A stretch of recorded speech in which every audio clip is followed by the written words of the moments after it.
Bonjour, bienvenue, mon nom est Ibrahima Touré, je suis consultant en informatique chez DMR. Dans cette vidéo s'inscrivant dans le cadre de nos séries de vidéos sur la technologie WPF de Microsoft, nous allons présenter la leçon 2 intitulée événements routés personnalisés dans le cadre de nos chapitres sur les événements routés et commandes.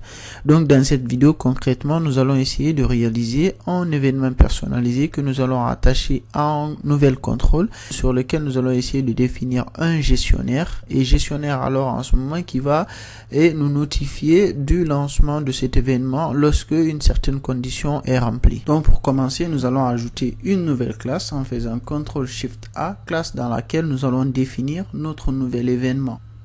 Donc nous venons dans code, et dans code nous avons classe, et dans notre classe ici nous allons placer bouton perso, et puis nous faisons ajouter.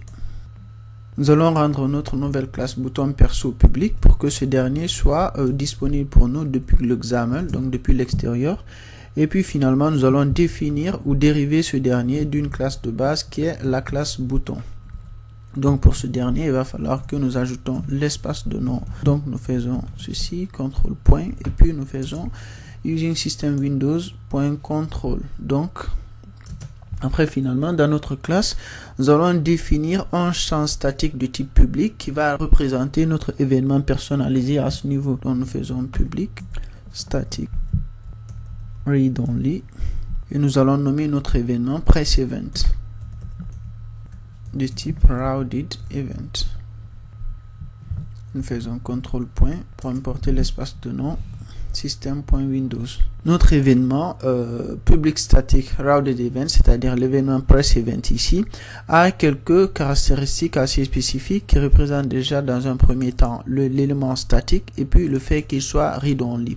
Cet élément est simplement statique parce que pour enregistrer cet événement, nous utilisons la classe event manager, classe qui est statique et qui a en son sein un ensemble de méthodes qui aussi alors sont statiques.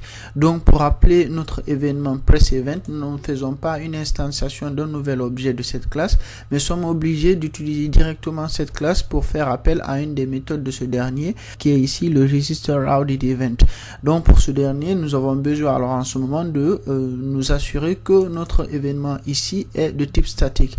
Et notre événement en réalité a pour nom l'élément simplement press ici, mais nous lui avons ajouté le suffixe event parce que de façon conventionnelle, les événements sont définis de cette façon. Donc après cette première phase ici de réalisation c'est-à-dire de déclaration de notre champ statique, alors nous allons procéder à l'enregistrement de cet événement. Pour l'enregistrement de notre événement, nous procédons de deux façons différentes. Soit nous procédons dans un premier temps à l'enregistrement directement dans la classe. Donc en ce moment, nous avons une variable d'initialisation et qui passe directement à l'enregistrement de notre événement, ou soit via un constructeur statique ici à ce niveau et qui en ce moment ne doit pas avoir d'accesseur. Et donc pour notre constructeur, nous mettons bouton perso. Nous nous assurons que ce dernier est statique parce qu'il faut qu'il soit dans un constructeur statique parce que nous aurons affaire à un champ statique. Et dans ce constructeur, nous faisons appel à notre champ statique press event que nous allons enregistrer via la classe event manager. Nous allons faire appel à la méthode register routed event à laquelle nous allons passer un certain nombre d'arguments dont le premier va être le nom de notre événement, donc qui est press. Donc pour le second argument, nous allons préciser la stratégie de routage de notre événement. Donc ici nous dirons routing strategy, et pour lequel nous allons faire appel à l'une des stratégies de routage. Donc l'on se rappelle que nous avions déjà donné l'explication sur la stratégie bubble et sur la stratégie tunnel. Et dans la première vidéo, pour la stratégie directe, celui-ci concerne par exemple l'ensemble des événements qui sont par exemple dans les technologies comme Windows Form et qui sont définis sur les différents événements qui sont utilisés alors dans cette technologie. La stratégie de routage direct veut tout simplement dire que lorsque cet événement est défini sur un contrôle, ce dernier ne va pas s'appliquer sur l'ensemble des éléments encapsulant ce contrôle ou bien l'ensemble des éléments qui se trouvent au sein de ce contrôle. Donc ici nous allons choisir la première stratégie qui est la stratégie bubble, et pour ce qui est du type de notre argument, c'est-à-dire en fait de la signature du gestionnaire qui va être associée à cet événement, nous allons choisir l'élément Routed Event Handler. Donc nous mettons ici Routed Event, donc Routed Event Handler, donc c'est de ce type. Et puis finalement nous dirons tout simplement que cet événement là est défini sur une instance quelconque de la classe bouton perso. Mettons bouton perso, et puis finalement nous refermons ici. Nous rétaillons tout ceci.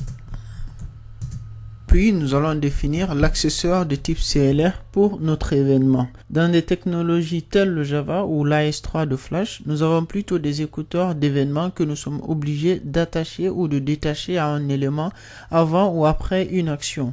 En WPF, l'accesseur ou l'enveloppe d'événements CLR s'occupe automatiquement de la réalisation de ces opérations suite à chaque action déclenchant.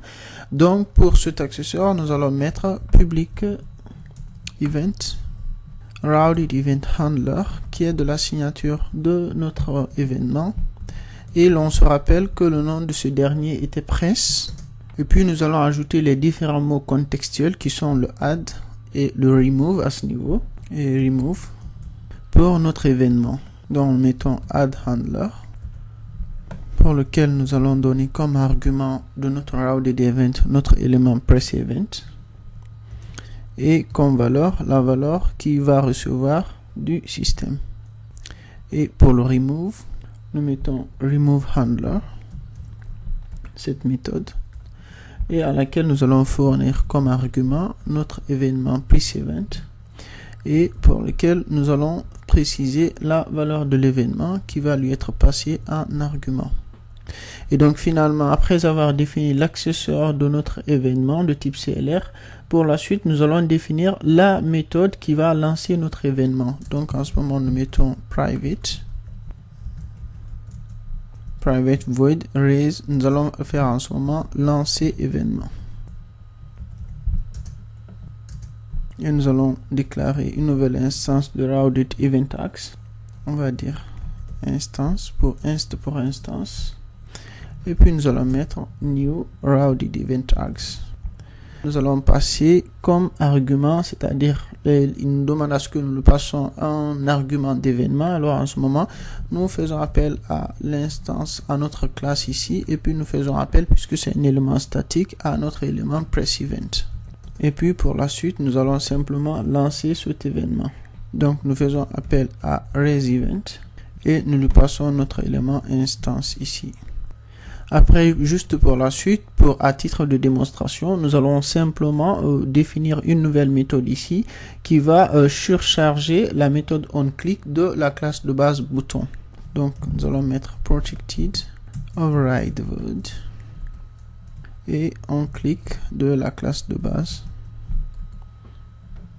Et à l'intérieur de ce dernier, nous allons simplement faire appel à notre méthode lancer événement. À ce niveau, nous avons fini de définir notre événement personnalisé ou de le réaliser ici dans notre classe personnalisée.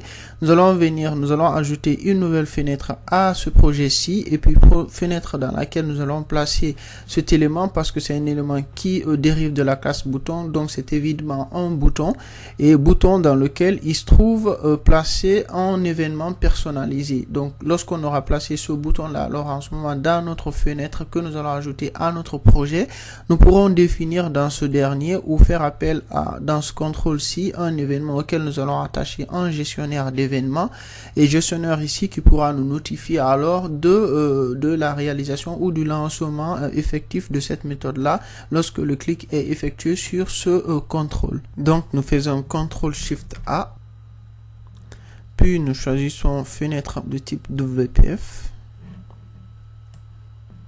Et puis nous marquons événement routé personnalisé. Événement routé perso.xaml. Nous allons faire appel à l'espace de nom de ce projet-ci pour avoir tout simplement un préfixe via lequel nous allons pouvoir référencer notre fenêtre et placer alors en ce moment notre contrôle dans la fenêtre.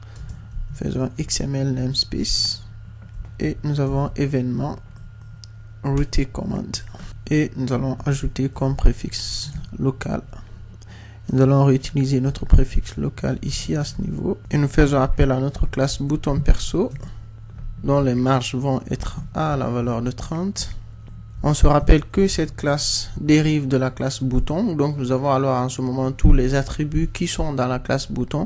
Alors nous allons dire exécuter gestionnaire événement perso et puis finalement nous avons notre bouton. Nous faisons F6 pour régénérer tout ceci afin que notre bouton soit présent dans notre fenêtre et voir si nous n'avons pas d'erreur. Et nous avons ici notre bouton. Après, pour la suite, nous allons faire appel à notre événement presse. Alors, en ce moment, nous avons notre événement presse qui se trouve ici dans les différents événements qui sont attribués à ce contrôle-ci. Donc, nous mettons cet événement et nous allons dire, nous allons générer ce gestionnaire, un nouvel gestionnaire d'événements, ce dernier. Donc, nous avons bouton perso presse. Alors, en ce moment, nous naviguons dans cet événement. Nous allons simplement définir un message box ici, .show. Et pour lequel nous allons simplement dire cette méthode est exécutée par lancement d'un événement personnalisé. Nous faisons F6 pour voir si nous n'avons pas d'erreur. Et puis en dernière position, pour que notre fenêtre soit lancée, alors ici nous allons copier le nom de notre fenêtre ici. Nous allons simplement ajouter ici Windows Startup Location de notre fenêtre à Center Screen.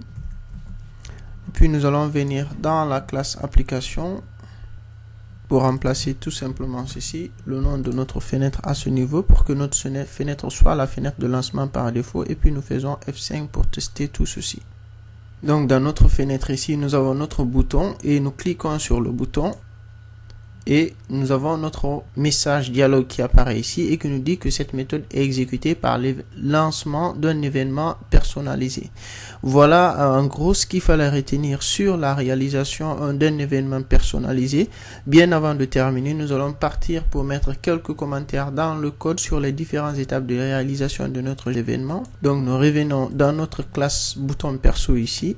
En premier lieu, nous avons procédé par le placement d'un champ statique pour notre événement Routed Event. Donc, nous mettons déclaration champ statique de type Routed Event. Donc, comme première étape, nous avons fait ceci. En second lieu, nous avons procédé à l'enregistrement de notre événement personnalisé. Donc, nous disons enregistrement.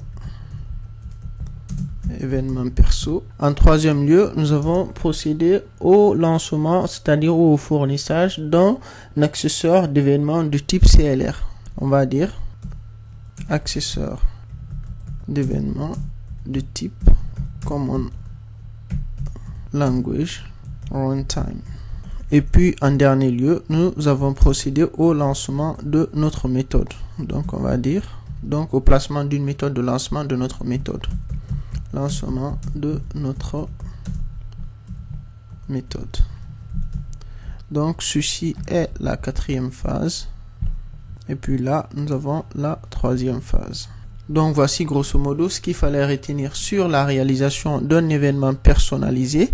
Merci d'avoir suivi cette vidéo. Je vous donne assez rapidement rendez-vous dans d'autres vidéos toujours portant sur la technologie WPF de Microsoft.